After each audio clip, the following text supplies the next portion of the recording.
Mahigit 20 taon na po ako dito sa Pagadian City. Ang Pagadian City, siya ay isang magandang lugar na ideal place para sa akin.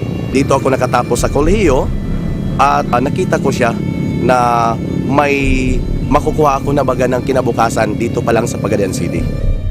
Isa akong taong ambisyoso, na dahil sa ambisyon na yon, tinuloy-tuloy ko lang yung pag-aaral ko.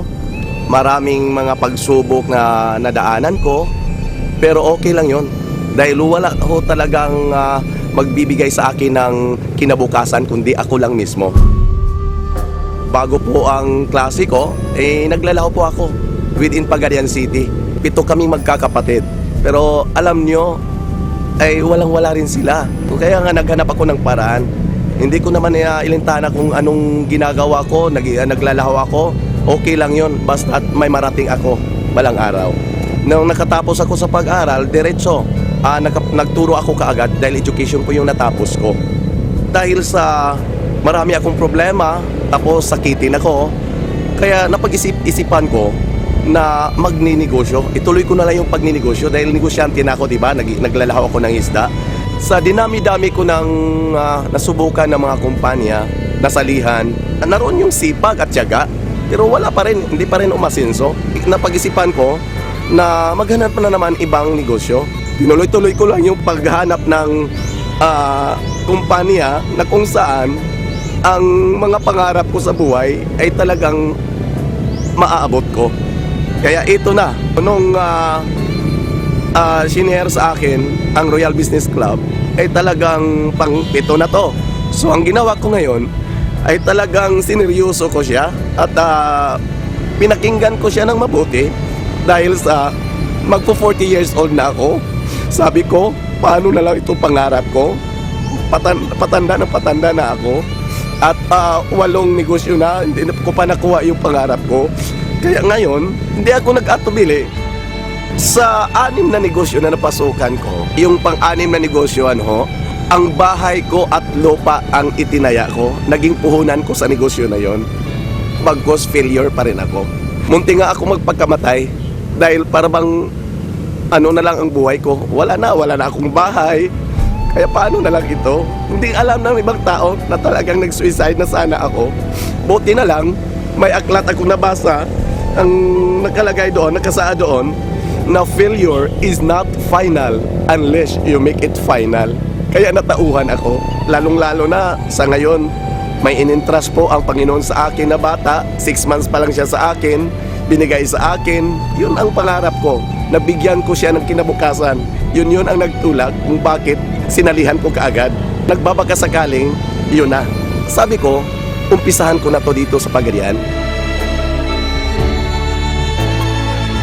Hindi nagtagal, nagulat na lang ako dahil napasama ako sa 36 na inaward doon sa Skydome as one of the executive circle.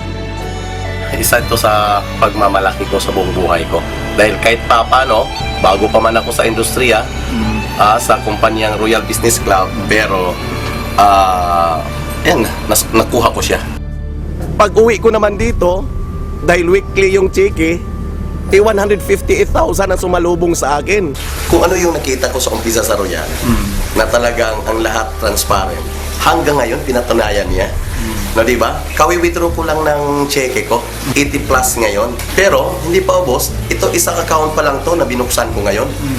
Kanina, 13,000. Ngayon, nag-22,000 na naman siya. Sa loob ng 1 taon at 2 buwan, eto, resulta na kagad. Nabili ko yung bagong Ford Fiesta High-End na siyang ginagamit ko ngayon sa paghahatid ng mga produkto at sa packages para mas lalong maservisyohan ko yung mga taong naniwala po sa Royal.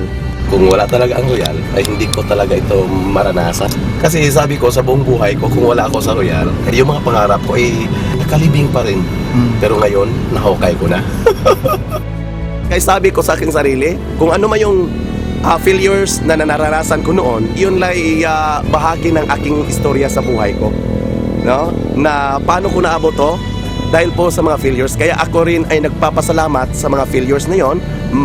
Nabigo man ako ng ilang bisis, pero may purpose pa rin. Dahil ito ako ngayon.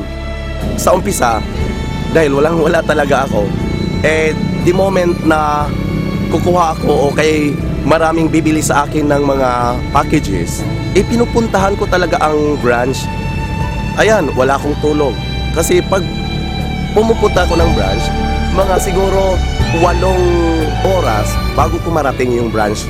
Pagkuha ko ng mga produkto o kay mga packages doon sa branch, eh talagang doon na ako. Kung saan ako naabutan ng gabi, doon na talaga ako natulog.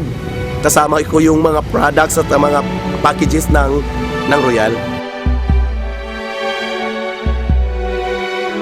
Pagkatapos, pagdating ko dito sa Pagayan City, inihatid ko yung mga packages, yung mga lahat na nag-member ng Royal sa kanilang mga bahay.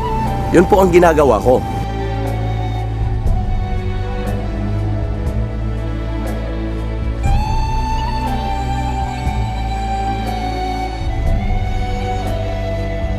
Ayun, unti-unting nagbunga ang paghihirap ko, no? May resulta. Kaya doon tinuloy-tuloy ko at pinupursige ko na yung sarili ko na talagang tatrabahuin ko to. Bakit? Dahil sa ang lahat ng resulta sa ginagawa ko ngayon sa Royal ay hindi po ibang tao ang nakikinabang. Pamilya ko unang-una. Ito po yung bahay na bininta ko noon at dahil sa Royal, nabawi ko siya ulit. Kaya yung mga kaibigan ko na dati parang kung nakita na nila ako, biglang nagsialisan. Parang virus ako. Pero nung nakuha ko na to lahat, binalikan ko sila uli at inayayahan ko pa na mag-dinner, mag-breakfast, ganun yung ginagawa ko.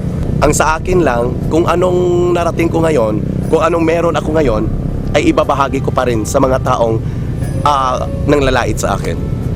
Okay, nandito tayo sa Highway 10 ngayon. Dito sa Pagayan, isa din itong establishment na kung saan dinadayo ng mga tao. Kung isa sa may-ari dito ay royalista na rin. Ito, may mga produkto ng Royal. Talagang pinagmalaki namin. Ilang bisis ho akong bumagsak, bumangon, bumagsak na naman. Ilang bisis yun. Pero alam nyo, ang sabi doon, nakasaad doon sa sulat ni Douglas MacArthur na in this world we live, there is no security but only opportunity. Kaya, nung introduce sa akin ang Royal, opportunity to. At hindi ako nagkamali. Dito na talaga. Sa Royal na talaga makukuha ko lahat ang mga pangarap ko sa buhay. This is Royal!